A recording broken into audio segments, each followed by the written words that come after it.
Hello friends, welcome to my channel simplify concepts. मैं हूं doctor शुचि। इस वीडियो में हम बात करेंगे एक ऐसे क्वेश्चन की जो कि बहुत सारे यूनिवर्सिटी एग्जामिनेशंस में आ चुका है और इशू ऑफ शेयर्स से रिलेटेड सारे एडजस्टमेंट्स हैं इस क्वेश्चन में। Pro rata allotment, over subscription, forfeiture of shares, री इशू ऑफ शेयर्स, तो ये सारे एडजस्टमेंट्स हैं इस क्वेश्चन में। चलिए शुरू करते हैं क्वेश्चन। इस क्वेश्चन में एक कंपनी है और वो कंपनी के पास 10,000 इक्विटी शेयर्स हैं, 10 रुपीज का एक शेयर है और उसे इशू करना चाहती है कंपनी 10% प्रीमियम पे। 10% प्रीमियम कैलकुलेट किया जाएगा 10 रुपीज पे, यानी कि 10 रुपीज का 10% हो गया 1 रुपीज प्रीमियम। कंपनी लेगी 3 रुपीज ऑन एप्लीकेशन और 5 रुपीज अलॉटमेंट पे लेगी कंपनी, एंड बैलेंस बाकी का बचा हुआ पैसा वो कॉल पे लेगी। इसके अलावा आपको बताया है कि टोटल जो सब्सक्रिप्शन किया पब्लिक ने वो है 2.5 टाइम्स, मतलब जो एप्लीकेशंस आई हैं वो 2.5 टाइम्स आई हैं। हम चाहते थे, कंपनी चाहती थी कि 10,000 शेयर्स की एप्लीकेशंस आए, लेकिन एप्लीकेशंस आ गई 2.5 टाइम्स। तो 10,000 का 2.5 टाइम्स हो गया 25,000 एप्लीकेशंस आ गई। इन एप्लीकेशंस में से 5,000 शेयर्स की एप्लीकेशंस को रिजेक्ट कर दिया कंपनी ने, यानी इनका पैसा कंपनी को वापस लौटाना पड़ेगा। इसमें एक इंपॉर्टेंट बात यह है कि इसमें जो ये इंफॉर्मेशन दे रखी है एप्लीकेशंस फॉर शेयर्स बिलो 20, तो ये सिर्फ कंफ्यूजन क्रिएट करने के लिए दे रखी है। इसे हम पूरे क्वेश्चन में कहीं भी कैलकुलेशन में काम नहीं लेंगे। इसके अलावा हमें बताया है कि कोई एक एप्लीकेंट है जिसने 5,000 शेयर्स के लिए अप्लाई किया था और उसको कंपनी ने इशू किए हैं 1,000 शेयर्स, राइट। और इसके अलावा जितनी भी एप्लीकेशंस थी उन सभी को प्रो राटा बेसिस पे अलॉटमेंट कर दिया गया और उनका जो भी एक्स्ट्रा अमाउंट उन्होंने दिया है एप्लीकेशन के टाइम पे उस पैसे को एडजस्ट कर दिया जाएगा अलॉटमेंट पर। अब आगे इसमें दो डिफॉल्टर्स के बारे में बताया है। एक फर्स्ट कैटेगरी ऑफ डिफॉल्टर्स हैं जिनके पास 300 शेयर्स हैं और इन लोगों ने अलॉटमेंट और कॉल के पैसे नहीं दिए। सेकेंड कैटेगरी डिफॉल्टर्स में 150 शेयर्स हैं इनके पास और इन लोगों ने कॉल के पैसे नहीं दिए हैं। तो टोटल इन सबके मिलाकर के 450 शेयर्स इनको कंपनी ने फोरफीट कर दिया, यानी कि कैंसिल कर दिया। और फर्स्ट कैटेगरी ऑफ डिफॉल्टर्स में से यानी 300 शेयर्स में से 150 शेयर्स को कंपनी ने री इशू कर दिया है एट 20% प्रीमियम। 20% किस पे कैलकुलेट होगा? 10 रुपीज पे। 10 रुपीज एक शेयर की वैल्यू 10 रुपीज है, तो 10 रुपीज का 20% यानी कि 2 रुपीज, यानी 12 रुपए में इन 150 शेयर्स को री इशू कर दिया गया। इसमें एंट्रीज करनी है हमें, तो एक बार फिर से जो इंपॉर्टेंट इंफॉर्मेशन है क्वेश्चन की उसको समराइज करते हैं। यहां पर कंपनी इशू कर सकती है 10,000 शेयर्स, 10 रुपीज का एक शेयर है, कंपनी उसे इशू कर रही है 10% प्रीमियम पर, यानी कि 10 रुपीज का 10% यानी 1 रुपीज प्रीमियम हो गया। एप्लीकेशन पे 3 रुपीज मांग रही है कंपनी, अलॉटमेंट पे देने होंगे 5 रुपीज और इसमें प्रीमियम भी इंक्लूडेड है। देखिए इसमें इसलिए हमने इसको बाइफरकेट कर दिया 4+1, 4 रुपीज अलॉटमेंट के हो गए, 1 रुपीज प्रीमियम का हो गया। अब बाकी कितने बचे?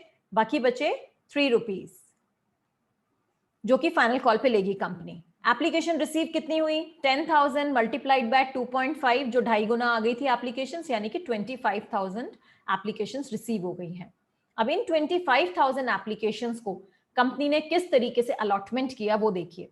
क्वेश्चन में क्लियर बताया है कि 5,000 एप्लीकेशंस को कंपनी ने रिजेक्ट कर दिया, मना कर दिया शेयर्स देने से, यानी इनको जीरो अलॉटमेंट किया, इनको कोई शेयर अलॉट किया ही नहीं।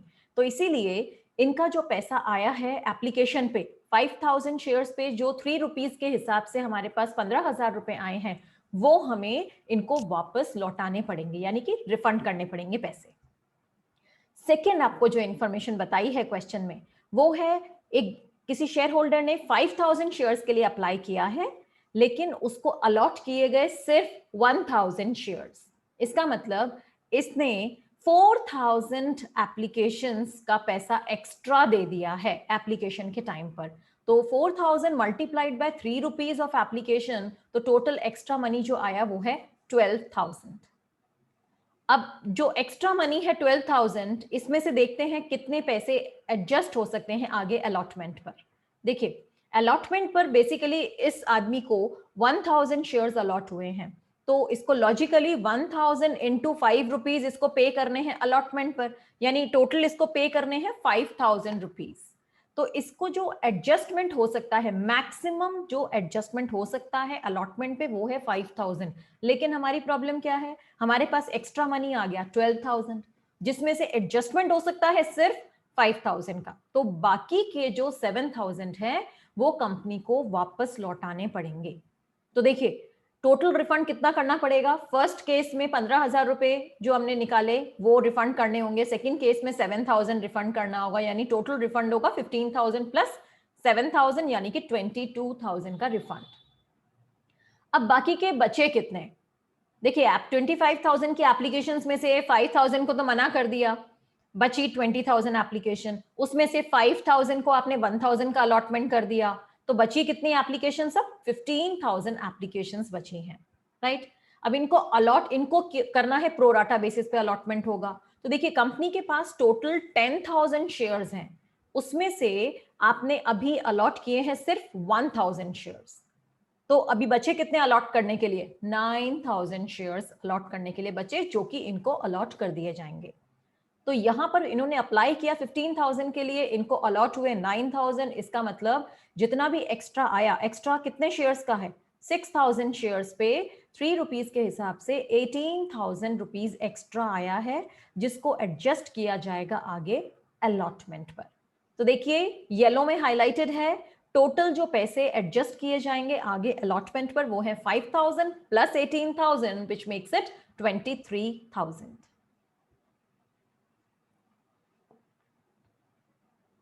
देखिए तो अब इसमें कुछ कैलकुलेशन हम यहाँ पे करते हैं एरियर्स की, कि कितना एरियर होगा, कॉल्स इन एरियर कितना होगा उसकी कैलकुलेशन।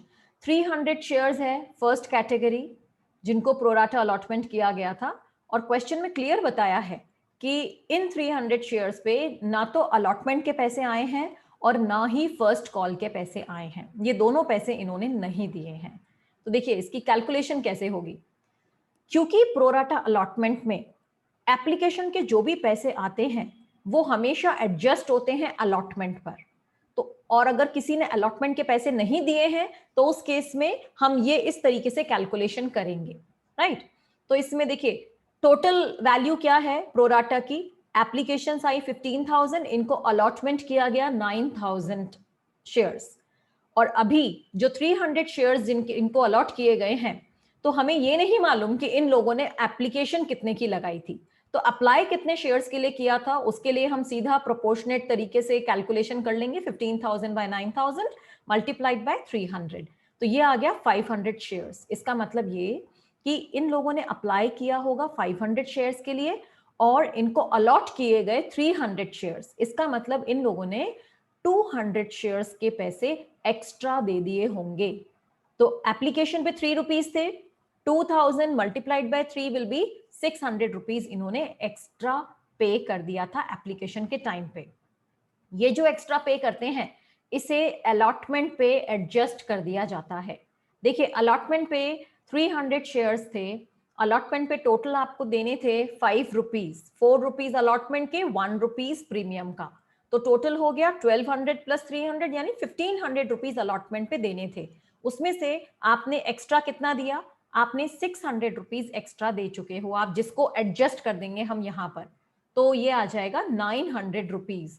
तो इसका मतलब अलॉटमेंट पे टोटल कितने पैसे नहीं आए हैं, वो है 900 रुपीज का एरियर है।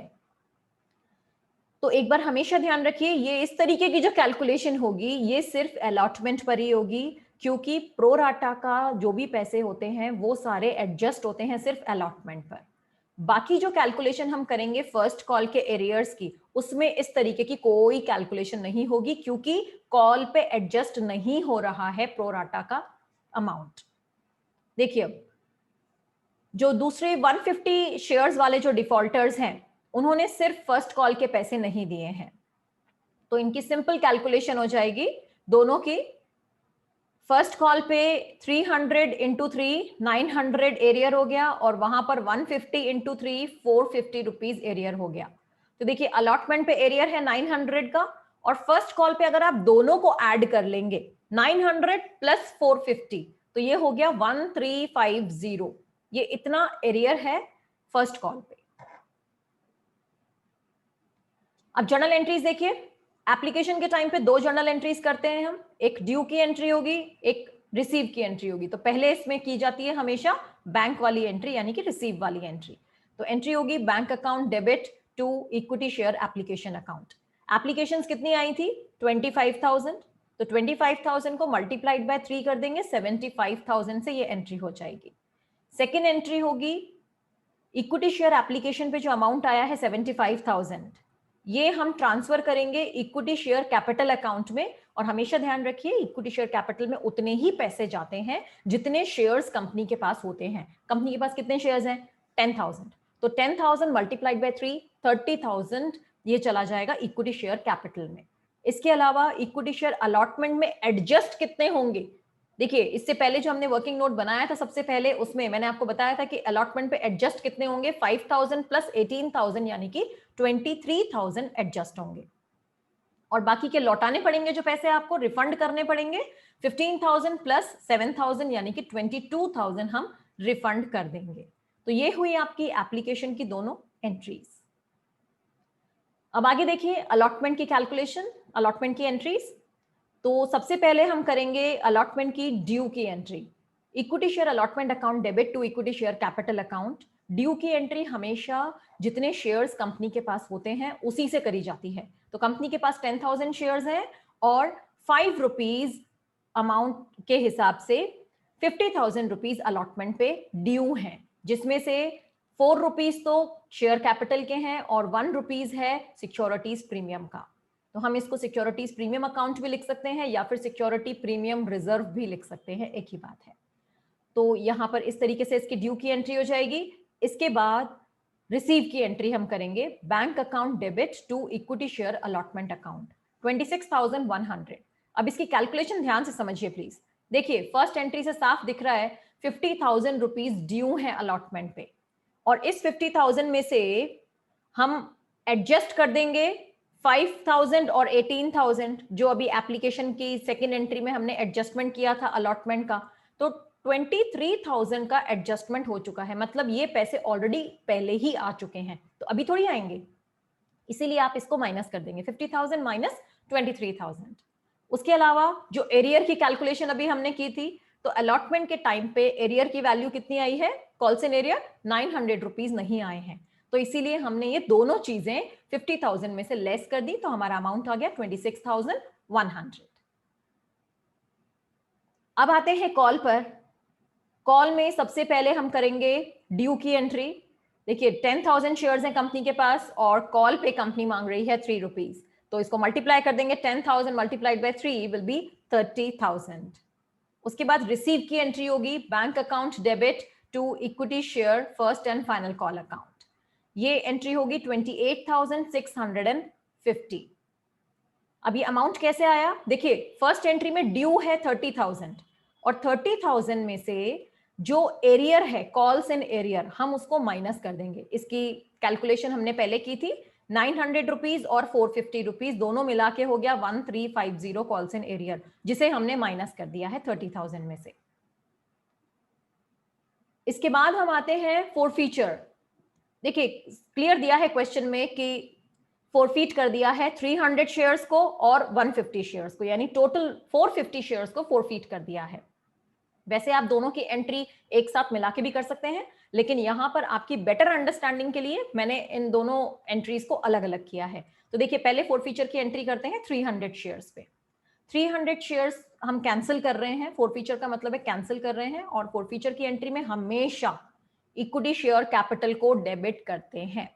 तो equity share capital account debit, 300 shares हैं, 10 रुपीज का एक शेयर है, तो अमाउंट आ जाएगा 3,000। फिर to equity share allotment account, ध्यान रखिए अब यहां पर अलॉटमेंट अकाउंट में क्या आएगा? Calls in arrear. अलॉटमेंट पे कितना एरियर था? 300 शेयर्स पे 900 रुपीज का एरियर था। जो वर्किंग नोट हमने बनाया था उसमें से देखेंगे आप, तो 300 शेयर्स की जो कैलकुलेशन हमने की थी उसमें अलॉटमेंट पे एरियर था 900 और फर्स्ट कॉल पे उसमें जो एरियर था वो था 900, राइट? ये बेसिकली फर्स्ट कॉल या फर्स्ट एंड फाइनल कॉल लिखना चाहिए यहाँ पे, टू शेयर फोरफीटेड अकाउंट। और जो बैलेंसिंग फिगर है यानी 3,000 उसमें से माइनस कर देंगे 900 एंड 900 1800 इसमें से माइनस करेंगे तो बैलेंसिंग फिगर आ जाएगी 1200। बेसिकली शेयर फोरफिटेड अकाउंट ये रिप्रेजेंट करता है कि इन शेयर्स पे, इन 300 शेयर्स पे कंपनी के पास कितना पैसा रिसीव हो चुका है। तो ये बेसिकली अमाउंट रिसीव्ड होता है जो हम डालते हैं शेयर फोरफिटेड अकाउंट में। अब देखिए फोरफीचर करेंगे 150 शेयर्स का। 150 शेयर्स की सेम एंट्री होगी। 150 शेयर्स में डेबिट करेंगे हम equity share capital account debit 150 into 10 1500, और इसमें फर्स्ट कॉल पे, इनमें सिर्फ फर्स्ट कॉल के पैसे नहीं आए हैं तो फर्स्ट कॉल का एरिया डाल दिया हमने 450 रुपीज, और बाकी के पैसे बैलेंसिंग फिगर चली जाएंगी शेयर फोरफिटेड अकाउंट में, यानी 1050। अब इसके बाद लास्ट एंट्री जो हम करेंगे वो है री इशू की। देखिए री इशू की एंट्री में bank account debit to equity share capital account and to securities premium reserve account या securities premium account. Reissue starting में मैंने आपको बताया था कि री इशू कर रही है कंपनी 20% प्रीमियम पे, यानी 10 रुपए का शेयर है उस पे 2 रुपए प्रीमियम, यानी 12 रुपए में री इशू कर रही है। और कितने शेयर्स री इशू हो रहे हैं? ओनली 150 शेयर्स को री इशू किया जा रहा है।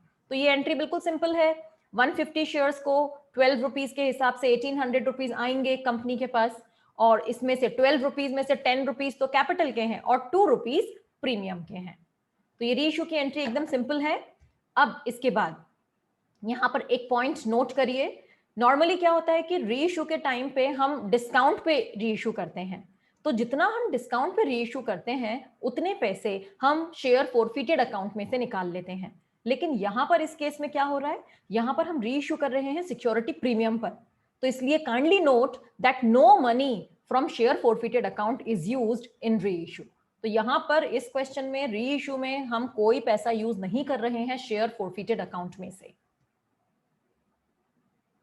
और अभी अपना लास्ट वर्किंग नोट देखिए, जो 300 शेयर्स हैं और 150 शेयर्स, इन दोनों की कैलकुलेशंस अलग अलग ध्यान से समझिएगा। री इशू के वक्त इनमें से री इशू 150 शेयर्स को री इशू किया गया, और ये 150 शेयर्स किसमें से थे? ये जो 300 शेयर्स थी फर्स्ट कैटेगरी, इसमें से 150 शेयर्स को री इशू किया गया। जो सेकंड कैटेगरी है उसमें से कोई शेयर्स री इशू नहीं किए गए। उसके बाद फोरफिटेड अमाउंट, देखिए फोरफिटेड का फोरफीचर वाली जो एंट्री है उसको अगर आप रेफर करेंगे, उसको देखेंगे, तो ये जो 300 शेयर्स की जो फोरफीचर वाली एंट्री थी उसमें शेयर फोरफिटेड अकाउंट में कितने पैसे लिखे थे? उसमें लिखा था 1200 रुपीज, राइट। तो ये जो 1200 रुपीज है शेयर फोरफिटेड अकाउंट में, ये थे 300 शेयर्स के लिए। तो हमने क्या करा, 1 शेयर के लिए कैलकुलेट किया, तो 1200 को डिवाइड कर दिया 300 से, 1 शेयर का आ गया 4 रुपीज।